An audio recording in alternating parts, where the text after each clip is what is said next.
Remember when common sense was common? When standing up for what is right was the right thing to do? Welcome to The Right Side.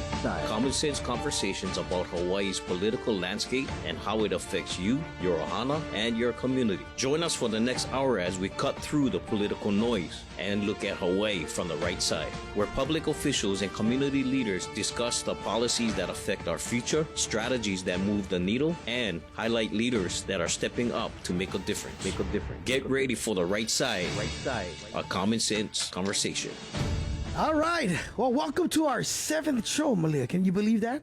Right. We made it. We made it through. We haven't been kicked off the air yet. I want to thank Savio again for allowing us to do this. And normally, it's, you hear from our state lawmakers, but they've given us this opportunity to talk about city issues and things that matter in the community. And, for the last 7 shows, we've talked about some really heavy topics, like e-bike laws. That was one of our earliest shows, and we've seen what happened in the last couple of days out in Eva. So maybe I want to bring that back again to just remind the public about, the laws that were made. And that, you know how much I hate laws, and I always feel like, we keep creating laws that we cannot enforce, and the reason why I want to bring this back is that I want to talk about just personal responsibility, which we're going to talk about a lot today, because, we supposedly live in the aloha state. But are we really showing aloha, right? That's so true. And, we've seen even with the illegal fireworks show that we did and the e-bike law show where we had law enforcement on talking about the new laws and how people aren't abiding by them. I mean, we've seen the rebellion in Eva this past weekend where 200 e-bike and motorcycle came out to kind of cause disruption. And if we can, let's have some of the players that was involved in that be on this show, because I think it's a learning opportunity. I think whenever you see something bad, it's a way of like educating, but a way of like also like are we really being really truthful about everything about because there's both sides of what happened, right? And I want to hear from both sides. And a lot of times there's more than 2 sides. Sure. But with, like you're saying, the aloha state, we really have to work on that. We have a lot of issues here, and it's great to be able to air some of them, and we get to do this every Wednesday, so it's wonderful. Yeah, thank you to Savio for allowing us to do that. And we've had some heavy topic, from kids that being tortured and, it's right. Last week we had the prosecutors on and the police about children who were being tortured and how to change the law so that's not allowed. And that they can actually prosecute people for this crime, which right now they can't do for certain crimes. So it's been a heavy 7 shows. I mean, we might just have to have a fun show at one point. And the beautiful thing about this, you can listen to all 7 shows on YouTube, right? So you want to. That's right. Yeah. So we have a YouTube channel, and we put those up, and we also put in more information, like if there's a bill to testify on, we put a link there so that people can know more about it. So it's I think it's very educational, but also we're covering topics that people don't cover here. Correct. And it's nice because we have the whole hour to actually get deep into the issues. Yeah, and again, we really appreciate doing this show because my whole thing, in my second and final term at the city council, I ran on transparency, truth, and trust, and the 3 T's. And I'm hoping that's what we can do the next 4 years, to be as transparent as possible so that we can educate and make this state, what we call Aloha State, really genuine. We're going to make mistakes, but at the same time, we need to really, really focus on like living that aloha. If not, people should be punished and people should be put up front so that, they understand and learn so they can change their ways. So we really appreciate the time talking, and we're going to be talking about bullying today. Right. I mean, it's another really sad and heavy topic, and we have some people here who are experts in the issue. Yeah. And again, we call ourselves the Aloha State, but bullying and violence are huge issues on our island. Fights are captured on video and go viral on social media. And, on Saturday, March 8th, a group of teens robbed and assaulted Emerson Fransen, a 15-year-old boy at Pearlridge Mall. And a lot of us saw this clip, and I was fortunate enough to sit down with Emerson and his dad, and we had a great conversation. And I said, hey, would you guys be open to, talking about this on air? So we got Emerson and his dad here in the studio. The sad thing is that no one stepped up to help Emerson. The mall security did not intervene in time. Emerson was seriously hurt. And thankfully, so far, at least 14s ranging from 13 to 16 years old have been arrested. The case is being forwarded to the Department of the Prosecuting Attorney. Emerson is here with us on the show along with his dad, Ben, and also my daughter, Mahealani. And, I asked my daughter to be on because, and I shared with you, we've been dealing with this for the last almost 12 years now, Mahel? Yeah. It's been a long time. Yeah, she created it when she was 11 years old, and I thought, it'd be perfect. We have kids like your son, Emerson, and my daughter, who was once a kid, now, 25 years old, that's heavily involved in not only, I'm trying to prevent bullying from happening in our schools and in our communities, but was once bullied herself. So, Malia, would you like to introduce our guest? Sure. It's an honor to meet them. Ben Fransen is an independent mortgage broker with Kama'aina Mortgage Group, and he's been an Oahu resident since 2007. Residents of Mililani, Ben and his wife are U.S. Army veterans. Thank you for your service. Thank you. Thank you. They love to spend time watching their 3 children participate in youth athletics, serve at their church, and enjoy fish keeping, which I'm not sure what that is, softball, and photography. You got to tell us later what fish keeping is. Sure. And then Emerson Fransen is a freshman at Mililani High School. He enjoys wrestling, boxing, photography, JROTC, and he's an avid Pokemon fan. I remember my son was a Pokemon fan as well. Gotta catch them all. He loves spending time on Wednesday evenings at Inspire Church, which we had them on recently, the pastors from Inspire Church, for youth night, and can usually be found serving with kids at the church ministry on Sunday mornings. Emerson enjoys hobbies such as fishing, cooking, camping, and playing Pokemon Go. Nice. Okay, and Mahealani, of course, founded the nonprofit B.R.A.V.E. Hawaii in 2013. B.R.A.V.E. stands for Be Respectful and Value Everyone. I'm sure she'll tell us a lot more about that. But having been a victim of bullying herself, Mahea works hard in the community to bring awareness to students against bullying by speaking and reading to schools while promoting values of kindness, respectfulness, goal setting, personal development, and motivation. All right, welcome to the show, everybody. Thanks for having us on. Yeah, no, thank you for being so open to wanting to come and talk stories. So, Emerson, like in your own words, can you tell us what happened on March 8th? So, me and my friend, we were walking around Pearlridge Mall for this event that one of my other friends were having. He owns a food truck called Uncle M's Smash Burgers. So we got some burgers, and then we saw that there was a Pokemon card event, like kind of close to it. And then we started walking over there. We were on our phones trying to catch a Pokemon. And then 2 larger guys, they started walking up to my friend. They asked him for $20. I didn't really hear him at first, so he told him, and then a second later, I kind of realized what they were saying, like it kind of kicked in, and then I stepped in between my friend and him just to like try to die down the situation. And then it escalated when they asked for $20 and my headphones. Then 3 other boys came up after those 2 big guys, and then they basically surrounded us. There was like 2 people in the back, and there was no corner or wall I could get to so that they couldn't hit me. Right. So one of the skinnier guys, he threw a punch at me, hit my jaw, and then I tried telling him, like, bro, I don't want to fight. And then I pushed him back after he threw that first punch. I was like, I don't want to fight. And then he got into a fighting stance, and then I wasn't in a fighting stance. I was just trying to de-escalate the situation by telling him You don't want to do it, right? Yeah.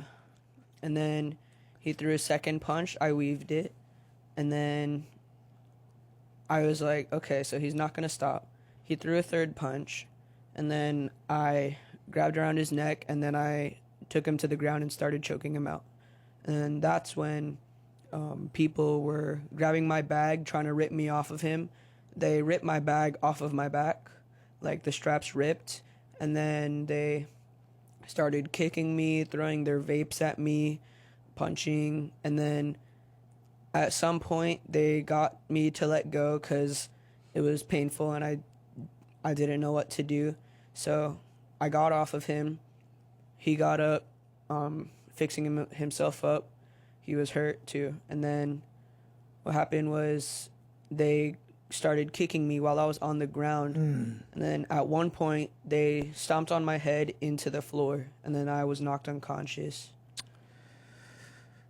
Yeah, and the video, I mean, gosh, if you saw, because the video went viral, went pretty quick. I remember my wife coming home that night. She was like, "Augie, have you seen this?" I'm like, "Oh my gosh," and for a parent, for a parent that was or had to deal with their kids being bullied, I was like, man, the first thing I said was like, we're adults in this situation, in the mall, and like we why didn't anybody step in? That's the first thing I said, and it blew my mind. I think like it blew a lot of people's minds. So, when we come back, Emerson, thank you for sharing that story. Very detailed, which is super important, because, sometimes what we see, we just take it that way. But when you hear it from the person, you can really see the picture. It draws a bigger picture. So I appreciate you telling that story. Dad, how this attack has impacted your family? It's been crazy. You mentioned it went viral. It was, the video itself was shared on social media before we had even left the mall that night. It was kind of crazy. We got home and it basically had thousands of views. I think it's got over 600,000 views from the original video. And of course, there's so many different versions. It's been shared so many places. But it was crazy. So the fact that it happened to our son, it was something that just kind of blew us away. Yeah. So many people did reach out. There was a lot of outrage associated with it. I started reading through the comments, and I realized this was something that impacted us tremendously, but it had also impacted a lot of other people, and there were a lot of other people who went through similar situations. This wasn't an isolated incident. This is an ongoing issue with security, and even specifically at Pearlridge Mall. Right.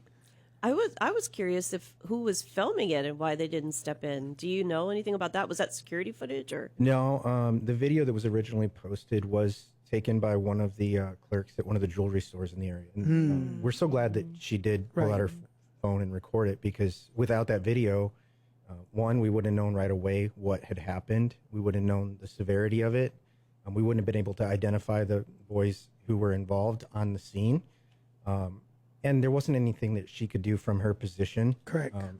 She was behind a desk in a jewelry store. She couldn't exactly run out and help. But there were other people. There were patrons of the mall that were in the area. It wasn't very crowded. It was later in the evening. Some of the stores had already closed, so it wasn't as crowded as it would normally be, like earlier in the day. But there were still plenty of people that could have said something. Yeah, it's a strange time how, people get the fascination of getting something so that they can post online to say, "Look what I got." Yeah, I don't know that it was that though. I don't think the person that recorded it. Yeah, I know, but Right. my point is like you said, there are other adults there that could have easily hey, instead we have this maybe a mentality like, I don't like get involved, I might get hurt. None of my business. None of my business, and I think it's so important when, you see something bad to say something Right, that, yeah. Call 911. I mean, I don't understand. Did anybody do that? No, and that was one of the biggest frustrations. I got to the scene. My wife and I were outside at the food truck event when this happened, and we got to him as quickly as we could. But it was several minutes after he was attacked that we got to the scene, and the security showed us the video that they had gotten from the person that filmed it. And then they asked us, "Do you want to call the police?" And I was like, wait a minute, you haven't called the police yet? What? How is this? He's like, yeah, no, we don't call the police. You would have to call the police. So I called 911 right away. Yeah. Explained what happened, and they had officers en route as quickly as possible. And all this was going on, and my wife was, the security was just kind of standing there. They didn't go after the people that did it. Right. But when my wife was running over to meet us, she actually ran across this group of boys who were laughing and joking about how they had just assaulted this kid and took his things.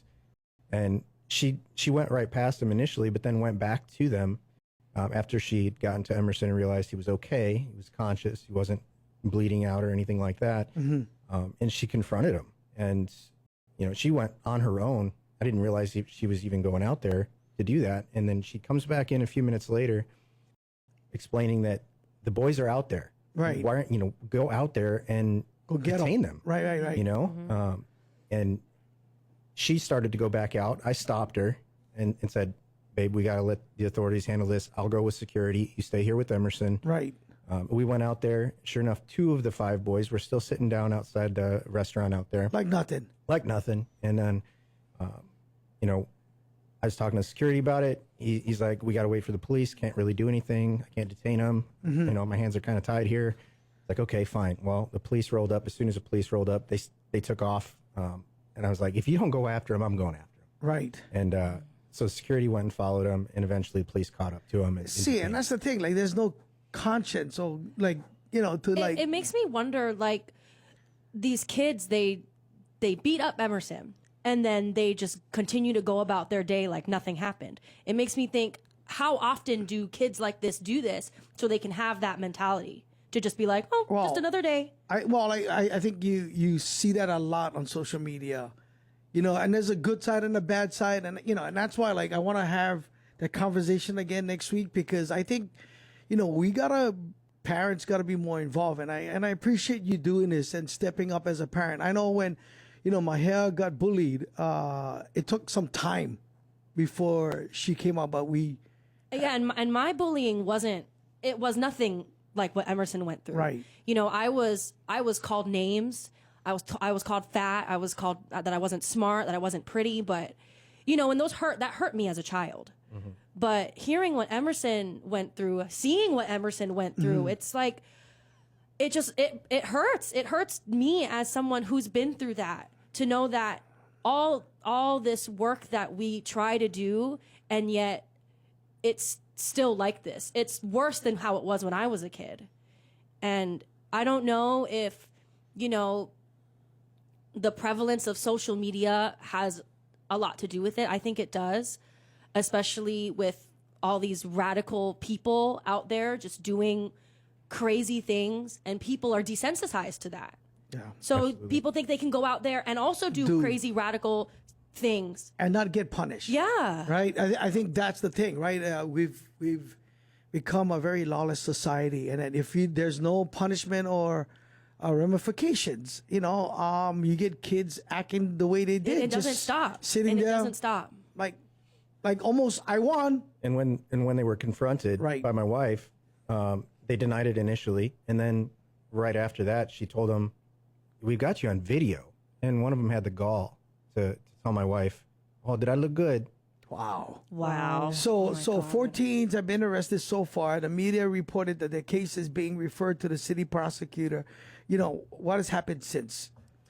Well, we've got a call from Senator Kurt Favela. Okay. Right after it happened, somebody shared the video with him. He was appalled by it and reached out just to let us know that, hey, whatever we can do to help. Yeah. We met with you, obviously. So we've been kind of reaching out to people in power just to kind of make sure that this isn't something that just gets swept under the rug. This isn't the first time something like this has happened. Yeah. It's maybe the first time that it's gone this viral and gotten so much attention. We don't know exactly why, God allowed it to happen to our son, but I'm determined to kind of figure out how he wants to turn this to good. And, how we can make something good come of it. It does take courage, and that's why I wanted to have my daughter here, because it does take courage. It takes speaking out, and more kids, being brave enough to step forward. It's amazing how when we ask the question in the classroom, how many of you would step up to help your friends. Everybody stands up and raise their hands, right, Mahia? And then we tell them the real truth. We say, like the entire classroom We raise have like their hand. 90% of them sit down. Yeah. And I said, 90% of you guys sit down, and only the front row. I go, the real stat is that really only this much people speak up. When we all know that it's wrong and we shouldn't be doing those things, and yet we don't do nothing at all. And that's why I think having conversations like this is important, because people need to know.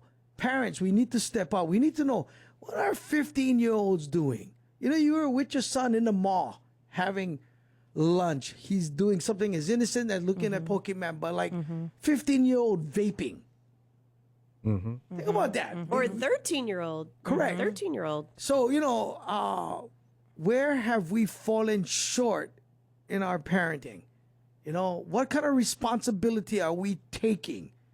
Are we really teaching our kids respect? Are you following up? Are you talking story with them? It's something that, like you and I think we're on the same page. And, you know, a lot of people listening to this are on the same page. Like, this stuff got to stop, because it's really hurting the kids.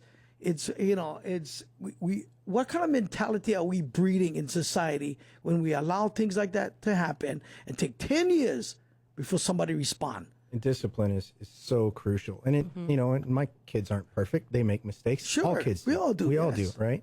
You know, but you've got to step in and take responsibility and hold them accountable. Yes. And you got to do the hard things. You got to take away their phone, you know? You know, it's not a right for your teen to have a phone or to have social media accounts so that they can go viral and they can, you know, get clout online. And, you know, we got to do the hard things. We do. As parents. And we're just talking bullying. Now, you had a question before we went to break. Right. Well, I was wondering if I was the parent of one of these children who attacked Emerson, I would be outraged at my child's behavior. I would call you. I would do what I could to apologize, to make my child apologize, and to try to make amends. And I was just wondering if anybody from any of the families has reached out to you and done anything like that. Actually, yeah. Shortly after it was posted through social media channels, one of the older brother of one of the boys had reached out to me and explained that his parents wanted to meet with us, with their son, so that they could apologize and, they were just, expressed regret. They were not happy with what happened, obviously, and they wanted to do the right thing and apologize. So yeah, there was that. Found out that these boys were related. So, I also heard that, from this brother of the one of the guys, he said that the parents of the other kids, when they found out about it, they took their kids to the police station to turn them in. Wow.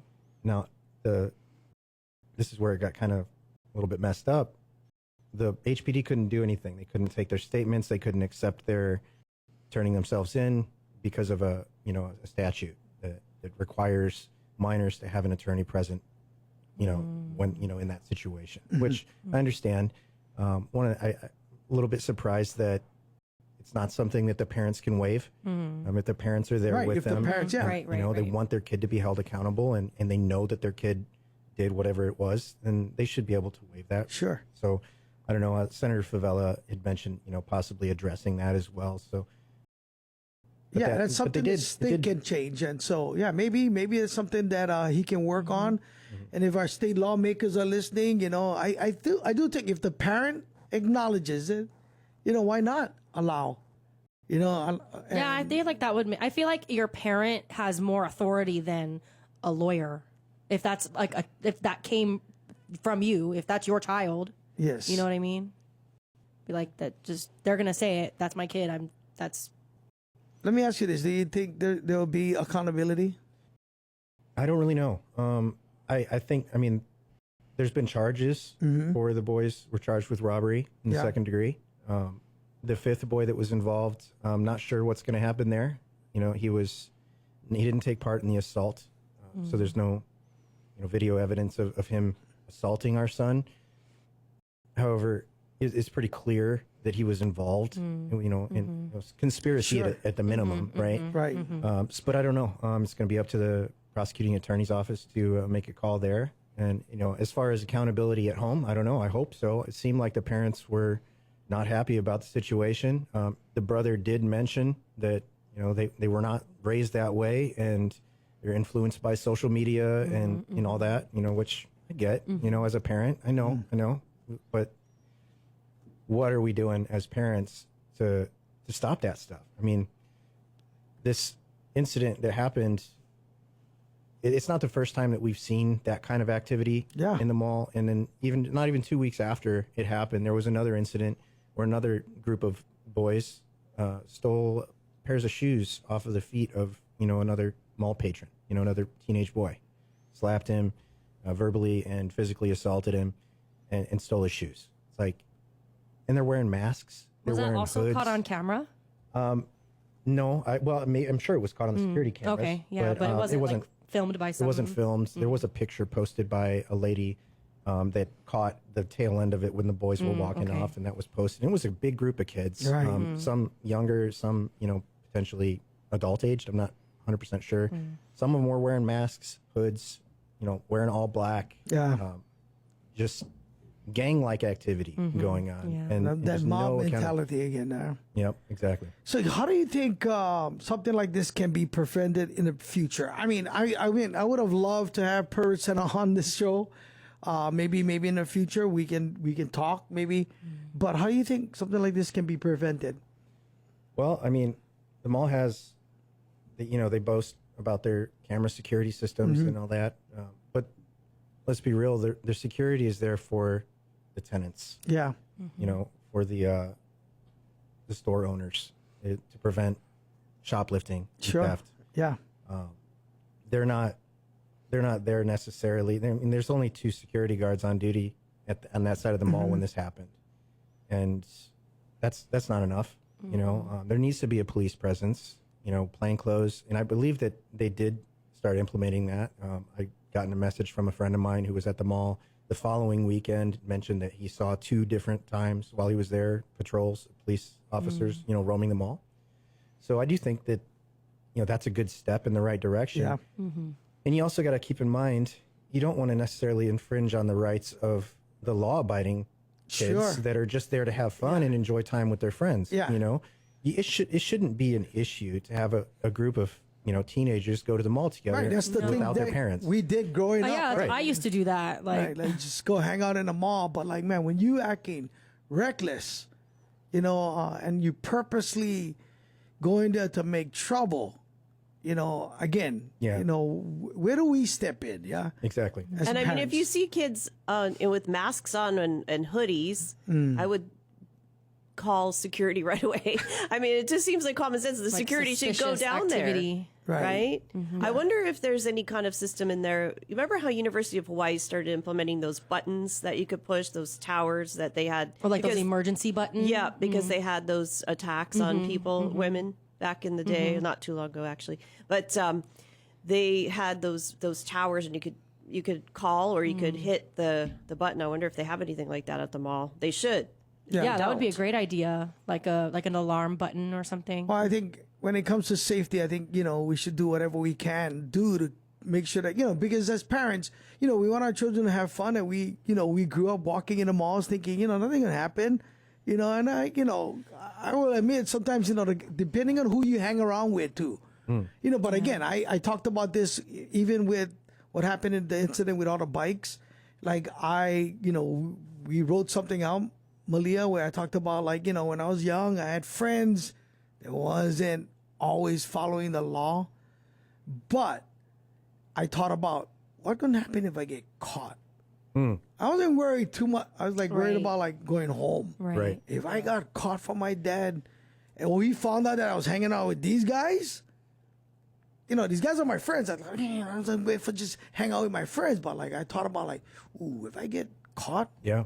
dude. And you know, I like, just from an outside perspective, hearing everything, I think like you as parents are doing such a great job raising your children, and you know, he's learning self-defense, which every child should learn, girl or boy.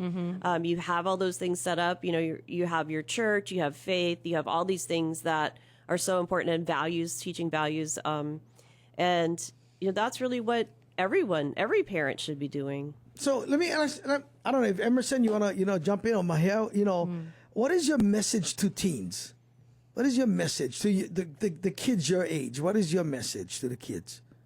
Don't be influenced by people that, like, if you see someone doing something bad, don't copy them. Like, don't be influenced by the wrong people. You see super famous people like famous chefs like Nick DiGiovanni, Gordon Ramsay. I look up to them because I like cooking. But if you're looking up to someone because they beat up other people, then that's just not right. Like, if they're, if those teens' parents were saying that they weren't raised that way, then there was obviously something wrong that happened in between the kids and their parents. Like, obviously the parents don't know something that the kids are watching or doing behind their backs. And the kids were super confident about doing this. Like, they walked up and they knew what they were doing. They knew that there was no security guards around, and obviously they've been doing this before. Like, they came over with a stack of money in their hands, so they could have done this at least 5 times before me. Right. That's crazy. Yeah. Wow. Mahel? No, I think Emerson said it perfectly. I totally agree. I think from an adult perspective, now that I'm an adult, I think it's really important for parents to be aware of the things that their kids are consuming. I'm very grateful, even though back when I was a kid, I hated it that my parents were so involved in what I was doing. And yeah, I joke about it now, but back then I was like, leave me alone. But I'm very grateful because they were able to, I wanted to do things and I wanted to like certain things, and they were like, okay, well, I don't really like that. I don't really like that you're doing that. But, as long as you're being safe and as long as you're being whatever, then it's fine. And I never got into like super crazy or anything inappropriate, but I just think it's really important for parents to just be aware of what your kids are watching on the internet.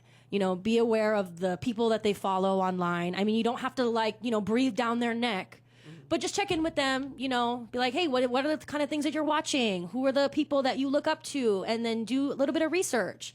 I think the generational gap between parents and children is a lot bigger than it was between my older sister and my parents, So I think a lot of times parents are just like, I don't understand. I don't get what you're talking about. I don't know what that is. Kids are going to be kids. Or they're whatever. busy working. Or they're busy. Right. Yeah. And, I'm not a parent, so maybe this is ignorant for me to say, but I don't think that's an excuse. Having a child is a full-time job, and having a full-time job is from 9 to 5. Being a parent is 24/7. And I just... Oh, man, she's going to be a great mom. I have great parents, so I don't think that as a parent, you have time to just be like, I don't understand. You have to put in that time so you can raise good children. But it also takes a village. Yes, it does. Takes a village. Now, Malia, before we sign off and we have our final thoughts, who we have next week? Ooh, you're tricking me. You're trying to see if I had my coffee this morning. Hold on, let me check. Okay, we actually have Kurt from Ocean Safety. The head cool. of Ocean Safety is going to be talking about, how we can, because Hawaii, we have the most drownings. That's how most people pass away here, drowning. And so he's going to come in and talk about how to protect yourself and what they're doing in ocean safety. And, we have this high surf show on now, so everybody's paying attention to lifeguards. So I can do this show without my shirt.